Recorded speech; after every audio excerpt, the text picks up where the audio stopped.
Rapunzel. Unwaith, roedd gŵr a gwraig yn byw drws nesaf i'w wrach. Roedd y wraig yn deheu am fwyta'r letys yng ngardd brydferth y wrach. Un diwrnod, penderfynodd y gŵr ddwyn letys ar gyfer ei wraig, ond daliwyd ef gan y wrach. Dywedodd y wrach wrtho y byddai ei wraig yn rhoi genedigaeth i fabi cyn hir. Mynnodd hi y dylen nhw roi'r babi iddi hi ar ôl ei eni. Cytunodd y gŵr am ei fod yn ofni deud na. Hananed y ferch fach, aeth y wrach â hi, a'i henwi'n Rapunzel.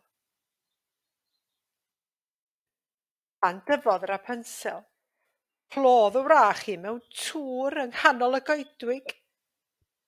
Tra bu hi'n byw yn y tŵr, tyfodd ei gwallt euraidd yn hirach ac yn hirach. Pan oedd y wrach yn ymweld, byddai hi'n galw ar Rapunzel i ollwng ei gwallt mwyn iddi ddringo i fyny. Un diwrnod, wnaeth tywysog golygus ddarganfod y tŵr yn y goedwig. Gwyliodd e'r wrach yn cyrraedd y tŵr a dringo i fyny gwallt Rapunzel.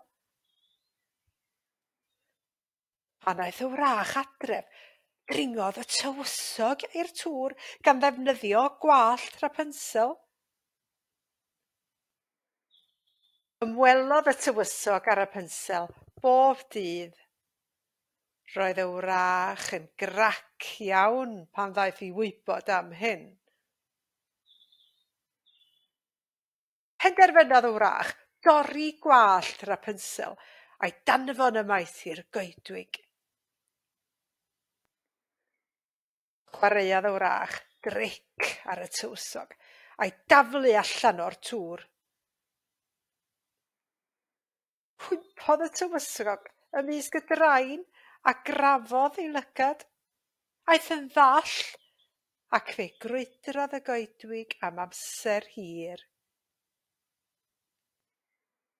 Un diwrnod, clywodd y tywysog Rapunzel yn canu yn y goedwig.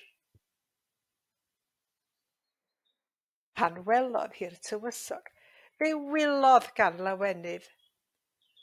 Wrth i ddagrau Rapunzel gyffwrdd llygaid y tywysog, daeth ei olwg yn ôl.